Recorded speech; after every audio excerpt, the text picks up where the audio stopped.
ಒಳ್ಳೆಯ H16 news ಅರ್ಥಾತ್ ಹೇ ಸಿದ್ದರಾಮಯ್ಯ ಸ್ವಾಗತ. ನಾನು ನಿಮ್ಮವ ಆಯಿತು ಮಲ್ಲಪ್ಪ ಜೋತವರ ಆದ್ಮೇಲೆ ಧರ್ಮಸ್ಥಳದ ಈ ಹತ್ಯಾಕಾಂಡ, ಈ ಅತ್ಯಾಚಾರ ಕಾಂಡ ಕಳೆದ 20 ವರ್ಷ 30 ವರ್ಷಗಳಂತ ಕಳೆದ 3-4 ದಶಕಗಳಿಂದ ಕೆಲವೊಬ್ರು ಹೇಳೋ ಹಾಗೆ 1983 ಸಭೆಯಲ್ಲಿ ವಿಧಾನಸಭೆ ಚರ್ಚೆ ಆಗಿತ್ತು ಅನ್ನೋದು ನೋಡಿದಾಗ ಇಲ್ಲಿವರೆಗೆ ಇದನ್ನು ಮಾಡಿದವರು ಯಾರು, ಇದರಿಂದ ಯಾರು ಕಂಡು ಹಿಡಲಿಕ್ಕೆ ಆಗ್ತಾಯಿಲ್ಲ. ಯಾಕೆ ಅಂತ ಈಗಂತೂ ಅದಕ್ಕಾಗಿ ಇಡೀ ಕರ್ನಾಟಕ ರಾಜ್ಯನ ಎದ್ದು ನಿಂತುಬಿಟ್ಟಿದೆ. ಜನ ಎಲ್ಲ ಜನಸಾಮಾನ್ಯರು ಯಾರು ಭಕ್ತರಿದ್ದಾರೆ ಧರ್ಮಸ್ಥಳದವರೆಲ್ಲ ಇದನ್ನ ಪ್ರಶ್ನೆ ಮಾಡ್ತಾ ಇದ್ದಾರೆ.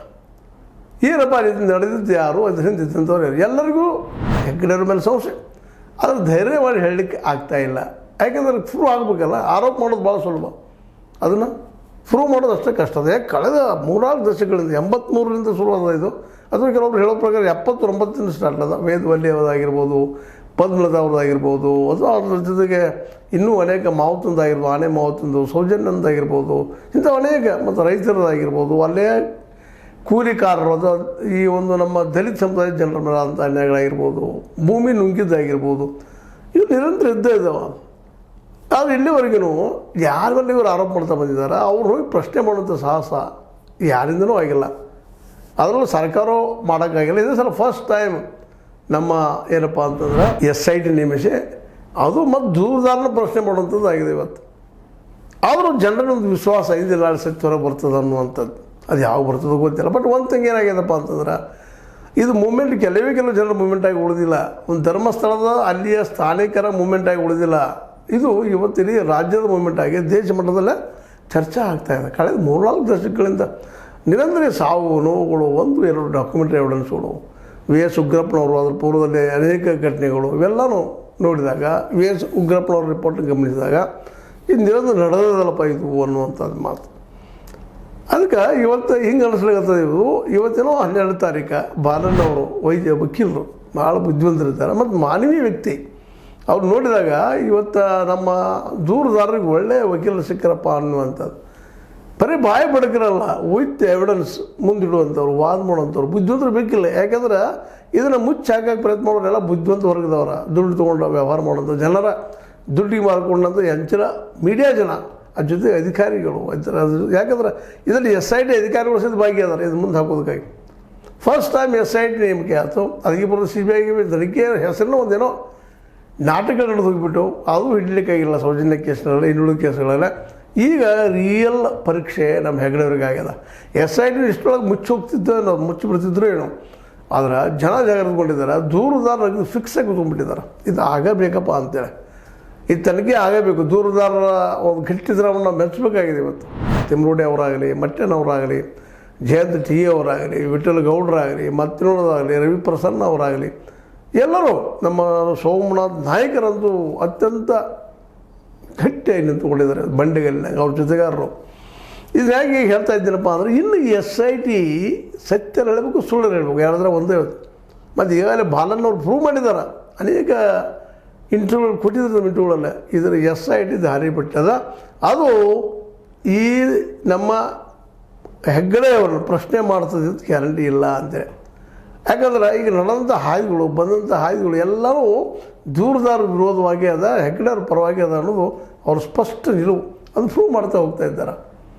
ಹೀಗಾಗಿ ಜನರಲ್ಲೇ ಇವತ್ತು ನಿಧಾನಕ್ಕೆ ಏನಾಗಿದೆಪ್ಪ ಅಂದ್ರೆ, ಬಾಲಣ್ಣವರು ಸತ್ಯವಂತರು, ಇವರು ಕರೆಕ್ಟ್ ಹೇಳ್ತಾ ಇದ್ದಾರೆ, ಹೋರಾಟಗಾರರು ಇವರು ಸತ್ಯವಂತರು, ಹೆಗ್ಗಡೆಯವ್ರನ್ನ ತಪ್ಪಿಸ್ಕೊಳ್ತಾ ಇದ್ದಾರೆ ಅನ್ನೋದು ಇನ್ನೂ ಹೆಚ್ಚು ದಿನ ಗಟ್ಟಿ ಆಗ್ತಾ ಅನ್ನೋದಂತ. ಯಾಕಂದ್ರೆ 1, 2, 3, 4 ಸಾವಾಗಿದ್ದರೆ ಇಷ್ಟು ಮುಚ್ಚಿ ಹೋಗ್ತಿತ್ತು ಏನೋ.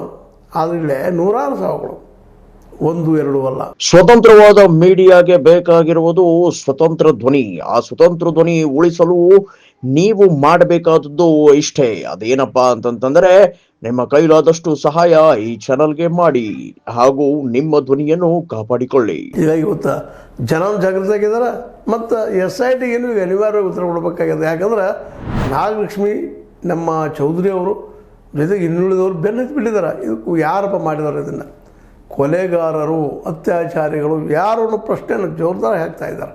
ಹೀಗಾಗಿ ಈ SIT ತನಿಖೆ ನಡಕ್ಕೆ ಮುಚ್ಚಿ ಹೋಗ್ತದೆ, ನಡಕ್ಕೆ ನಿಲ್ತದೆ ಅನ್ನುವಂಥ ವಿಚಾರ ಇತ್ತೀಚೆಗೆ ಅದು ಮೌನ ಆಗಲಿಕ್ಕತ್ತದೆ. ಯಾಕಂದ್ರೆ ಸತ್ಯದ ದಬಾವ ರೀತಿ ಅದ. ಎಷ್ಟೋ ಮೀಡಿಯಾಗಳು ಪ್ರಯತ್ನ ಮಾಡ್ತಾ ಇದ್ದಾರೆ, ಏನು ಮಾಡಿ ದಿಶಾವಲು ಮಾಡ್ಬೇಕಂತೇಳಿ. ಅದರಲ್ಲೂ ಚೆನ್ನೈನ ಸಹಿತ ಬಂದ್ ಮಾಡಿದರು. ಅದು ಒಂಡ್ರಪ್ಪ ಅಂತಂದ್ರೆ 164 ಹಳೆ ಕಾನೂನು ಪ್ರಕಾರ ಅದರ ಅಡಿಯಲ್ಲೇ ಪಾಪ ಸ್ಟೇಟ್ಮೆಂಟ್ ಫಸ್ಟ್ ಕೊಟ್ಟಿದ್ದಾನೆ. ಮತ್ತು 183 ಅಡಿಯಲ್ಲಿ ಮತ್ತೆ ಸ್ಟೇಟ್ಮೆಂಟ್ ತೊಗೊಳ್ಳೋದು ಏನು ಅದು ನ್ಯಾಯಾಲಯದಲ್ಲ. ಇದೊಂದು ಏನಪ್ಪ ಅಂತಂದ್ರೆ ಈ ಕಾನೂನು ವಿರೋಧಿ ಅಂತಿದೆ, ಅಥವಾ ಬಯಲಾ ವಿರೋಧಿ ಅಥವಾ ಈ ಸಂವಿಧಾನ ವಿರೋಧಿ ನಡೆಗಳೆಲ್ಲ ಇವು. ಯಾಕಂದ್ರೆ ಒಂದು ಈಗ ಕೊಟ್ಟಿದ್ದಾರೆ, ನಾವು ಹೌದು ಮಾಡಿದ್ದಾರೆ, ಹೆಗ್ಡೆ ಇದ್ದಾರೆ, ಎಲ್ಲ ಇದ್ದಾರೆ. ಮತ್ತು ಜೊತೆಗೆ ತಿಮ್ರೋಡಿ ಅವರು ಮತ್ತು ಅವ್ರು ನಡೆದಂಥ ಮಧ್ಯ ಸಂಭಾಷಣೆ, ಜೊತೆಗೆ ನಮ್ಮ ನಿರ್ಮಲಾನಂದ ಸ್ವಾಮೀಜಿಯವರು ವಿಶ್ವಾಸಾರ್ಹವಾದಂಥದ್ದು ಈ ಒಂದು ನಮ್ಮ ಇದ್ರದ್ದು ಏನಪ್ಪ ಈ ಒಂದು ಒಕ್ಕಲಿಗರ ಗುರು ಅವ್ರ ಹತ್ರ ಭೇಟಿಯಾಗಿ ಅಲ್ಲಿಯೂ ಅವ್ರು ಮಾತಾಡಿ ಬಂದಿದ್ದು. ಯಾಕಂದ್ರೆ ಈಗ ಹತ್ಯೆ ಆಗಿದ್ದು ಒಕ್ಕಲಿಗರ ಹೆಣ್ಣುಮಗಳ ಸೌಜನ್ಯ. ಅದಕ್ಕೆ ಅಲ್ಲಿ ಭೇಟಿಯಾದಾಗ ಅವರು ಹೌದು ನೋಡೋಣ ಅಂದವ್ರ ನಂತರ ಅವರು ದೂರ ಸರಿದು ಈಗಾಗಲೇ ಸ್ಪಷ್ಟ ಆಗ್ಯದ. ಅಂದ್ರೆ ಅವ್ರು ದೂರ ಸರಿದಿರ್ಬೋದು, ಬಟ್ ರೆಕಾರ್ಡ್ಸ್ ಇದ್ದಾವಲ್ಲ ಅವು ಇವತ್ತು SIT ಅದನ್ನೆಲ್ಲ ಮೀರಿ ಇದನ್ನು ಮುಚ್ಚಿ ಹಾಕೋದು ಹೆಂಗೆ ಅನ್ನೋದು ದೊಡ್ಡ ಸಮಸ್ಯೆ ಆಗ್ಯದ ಅಂತ. ಯಾವ ರೀತಿಯಾಗಿ ಮುಚ್ಚಿ ಹಾಕ್ತಾನೆ ಅಂದ್ರೆ ಒಂದು ಕಡೆ ಬಂದುಬಿಟ್ಟಿರ್ತಾರೆ. ಅದಕ್ಕೆ ಈ ಒಂದು ಇಂಥ ಸ್ಥಿತಿಗೆ ಇವತ್ತು ತಂದು ನಿಲ್ಲಿಸಿದ್ದು ಈ ತಿಮ್ರೋಡಿ ಮತ್ತು ಅವರ ಗೆಳೆಯರು ಅಥವಾ ಅವ್ರ ಸಂಗಡಿಗರು. ಇವತ್ತು ಅವರು ಪ್ರತಿಯೊಂದು ಯಾವುದೇ ರೂಪದಲ್ಲಿ ಹೋದರೂ ಸಹಿತ ಅದಕ್ಕೆ ಆಟಗಾಲ ಬಂದಿರ್ತಾ ಇದ್ದಾರೆ, ಆಗಬೇಕು ತನಿಖೆ ಆಗಬೇಕು ಅಂತೇಳಿ. ಜೊತೆಗೆ ನಾಗಲಕ್ಷ್ಮಿ ಚೌಧರಿ ಅವರು ಇನ್ನುಳಿದವರು ಬರ್ತಾ ಇದ್ದಾರೆ. ಹೀಗಾಗಿ ಇದು SIT ಸತ್ಯ ಹೇಳಬೇಕು, ಸುಳ್ಳು ಹೇಳಿದ್ರೆ ಸಿಕ್ಕಾಕೊಳ್ಳುವಂಥ ಎಲ್ಲ ಸಾಧ್ಯತೆಗಳಿದ್ದಾವೆ. ಯಾಕಂದ್ರೆ ಒಂದೆರಡಲ್ಲಪ್ಪ ಹೆಂಗೆ ಮುಚ್ಚವ್ರು ನೀವು ಇದನ್ನೆಲ್ಲ ಈಗ ಇರೋದು ಒಂದೇ ಇದೀವಿ, ಎಲ್ಲ ನಡೆದಿಲ್ಲ ಅಂತ ಹೇಳಬೇಕಾಗ್ತದೆ. ನಡೆದಿದ್ರೆ ಯಾರು ಮಾಡಿದ್ದಾರೆ ಅನ್ನೋದು ಈಗ ಸ್ಪಷ್ಟ ಆಗ್ತದೆ. ಅದಕ್ಕೆ ಇರುತ್ತಿರೋ ಒಂದು ದಾರಿ SITಗೆ ಹೆಗ್ಡೆ ಅವ್ರನ್ನ ಕರೆಸ್ಕೊಂಡು ತನಿಖೆಯನ್ನು ಮಾಡಬೇಕು. ಆದರೆ ಹೆಗ್ಡೆ ಅವ್ರನ್ನ ಕರೆಸಿ ರಿಯಲ್ ಆಗಿ ತನಿಖೆ ಮಾಡ್ತದೆ ಅನ್ನೋ ಭರವಸೆನೂ ಇರಲಿಲ್ಲ. ಯಾಕಂದ್ರೆ ಅವ್ರು ತಪ್ಪಿಸೋಳಕ್ಕೆ ಏನು ಸಾಧ್ಯ ಅದೆಲ್ಲ ಮಾಡಿಕೊಡುವಂಥ ಸಾಧ್ಯತೆಗಳಿದ್ದಾವೆ ಅನ್ನೋಂಥ ಮಾತುಗಳು ಬರ್ತಾಯಿದ್ದಾವೆ. ಯಾಕಂದರೆ SITಲಿ ಒಂದು 3 ಜನ ಅಧಿಕಾರಿಗಳು, ಹಿರಿಯ ಅಧಿಕಾರಿಗಳು ಈಗಾಗಲೇ ಹೆಗ್ಡೆ ಅವ್ರ ಪರ ಇದ್ದಾರೆ ಅನ್ನೋಂಥ ಸ್ಪಷ್ಟ ಆಗ್ತಾ ಹೊರಟದ. ಅದೇ ಕಾಲಕ್ಕೆ ಮಂಜುನಾಥ್ ಗೌಡದು ನೀವು ನೋಡಿದ್ರಿ, ಅಂಥವೆಲ್ಲ ಒಳಗಿದ್ದಾರೆ ಸಾಕಷ್ಟು ಜನ. ಅವರು ಇದನ್ನು ಆದಷ್ಟು ಮುಚ್ಚಿ ಹಾಕಬೇಕು ಅನ್ನೋಂಥ ಪ್ರಯತ್ನ ಮಾಡ್ತಾಯಿದ್ದಾರೆ. ಆದರೆ ಇದು ಸಾಧ್ಯನ SITಗೆ ಅಂತ. ಯಾಕಂದರೆ ಮುಚ್ಚಿ ಹಾಕೋದು ಅಂದು ಕೂಡ ಸುಲಭ ಇಲ್ಲ. ಇಡೀ ನಾಡಿನ ತುಂಬ ಜನ ಚರ್ಚೆ ಮಾಡ್ತಾ ಇದ್ದಾರೆ. ಇವತ್ತು ಅದು ಸುಳ್ಳು ಇದು ಸುಳ್ಳು ಅಂತ ಏನೋ ಹೇಳಿದ್ರು, ಜನ ನಂಬುವಂಥ ಸ್ಥಿತಿಯಲ್ಲಿಲ್ಲ. ಯಾಕಂದ್ರೆ ಇದನ್ನು ಮಾಡಿದವ್ರು ಯಾರು? 1-2 ಆಗಿದ್ರೆ ಯಾರ ಮೇಲೆ ಹಾಕಿಬಿಡ್ಬೋದಾಗಿತ್ತು. ಇದು 1-2 ಅಲ್ಲ, ಹಾಗೆ ಬಂದೇ ಬರ್ತಾ ಇದ್ದಾವೆ, ಇನ್ನೂ ಸಿಗ್ತಾ ಇದ್ದಾವೆ, ಇನ್ನೂ ನಡಿಬೇಕಾಗಿತ್ತು ತನಗೆ. ಅದಕ್ಕೆ ಈಗ ಇರೋದು ಏನಪ್ಪ 1 ಮನೆಗೆ ಬಂದಂತಿದ್ದು ಈ ಹೆಗ್ಗಡೆಯವರ ಎನ್ಕ್ವೈರಿ, ಅವ್ರನ್ನ ತನಿಖೆ ಮಾಡೋದು ಅದಾಗ್ತದನ ಒಂದು. ಮತ್ತು ಇನ್ನೊಂದು ಭಯ ಶುರುವಾಗಿದೆಪ್ಪ ಅಂದ್ರೆ ಇವತ್ತು ಏನೋ ನಮ್ಮ ಸಿದ್ದರಾಮಯ್ಯನವರು ಮತ್ತು ನಮ್ಮ UT ಖಾದರ್ ಅವರು ಒಂದೇನೋ ಬ್ಯಾಂಕ್ವೆಟ್ ಹಾಲ್ ಫಂಕ್ಷನ್ ಇಟ್ಕೊಂಡು ಅದರ ಏನಪ್ಪ ಮುಖ್ಯ ಅತಿಥಿ ಯಾರಪ್ಪ, ಅದರ ಭಾಗವಹಿಸೋರು ಯಾರಪ್ಪ ಅಂತಂದ್ರೆ ನಮ್ಮ ಹೆಗ್ಡೆ ಅವರು, ವೀರೇಂದ್ರ ಹೆಗ್ಡೆ ಅವರು. ಅಂದ್ರೆ ಈಗಾಗಲೇ ಆರೋಪಯುಕ್ತರಾಗಿದ್ದಾರೆ, ಆರೋಪ ಮಾಡ್ತಿದ್ದಾರೆ ಅವ್ರ ಮೇಲೆ. ಅವ್ರ ಜೊತೆಗೆ ಒಂದು ಫಂಕ್ಷನ್ ಮಾಡೋದು ಇದೇನು ತೋರಿಸ್ತದ? ಇದೇನು ತನಿಖೆ ದಿಶಾಬಲ್ ಮಾಡುವಂಥದ್ದು ಅಂತೇಳಿ ಒಂದು ಸಂಶಯ ಸುಟ್ಟಾಗಲಿಕ್ಕೆ ಎಲ್ಲ ಜನ ಸಾಮಾಜಿಕ ಜಾಲತಾಣದಲ್ಲಿ ಅತಿ ದೊಡ್ಡ ಚರ್ಚೆ ನಡೀತಾ ಇದೆ. ಸಿದ್ದರಾಮಯ್ಯನ ಅವರು ಸೋತ್ರ, ಹೆಗ್ಡೆಯವರಿಗೆ ತಮ್ಮಂತ ಅರ್ಪಣೆ ಮಾಡ್ಕೊಂಡ್ರ ಅನ್ನೋಂಥ ಪ್ರಶ್ನೆಗಳು ಮೂಡ್ತಾ ಇದ್ದಾವೆ.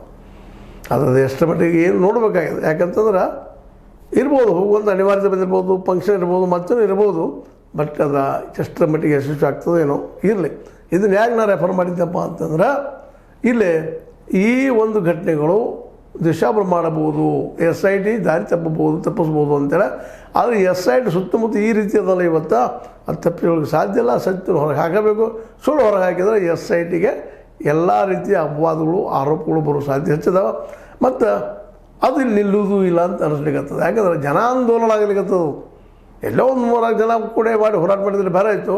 ಆ ಜನಾಂದೋಲನ ಮಾಡುವಲ್ಲೇ ಈ ದೂರದಾರರ ಒಂದು ಹಸ್ತಕ್ಷೇಪನ್ರಿ ಅಥವಾ ಅವರ ಒಂದು ಏನಿದೆ ಹೋರಾಟದಲ್ಲಿ ದೊಡ್ಡ ಕಾರಣ ಅಂತ ಹೇಳ್ತಾ SIT ಸುಳ್ಳು ಹೇಳಿ ಬಚಾವಾಗೋದು ಭಾಳ ಕಷ್ಟ, ಹೆಗ್ಡವ್ರನ್ನ ಉಳಿಸೋದು ಇನ್ನೂ ಕಷ್ಟ ಅಂತ ಹೇಳ್ತಾ ಇದು ನಿಮ್ಮ ಲೈಕ್ ಇರ್ಬೋದು. ಲೈಕ್ ಮಾಡಿ, ಶೇರ್ ಮಾಡಿ, ಕಮೆಂಟ್ ಮಾಡಿ, ಜೊತೆ ಸಬ್ಸ್ಕ್ರೈಬ್ ತಿಳಿಸ್ಬೇಡ್ರಿ.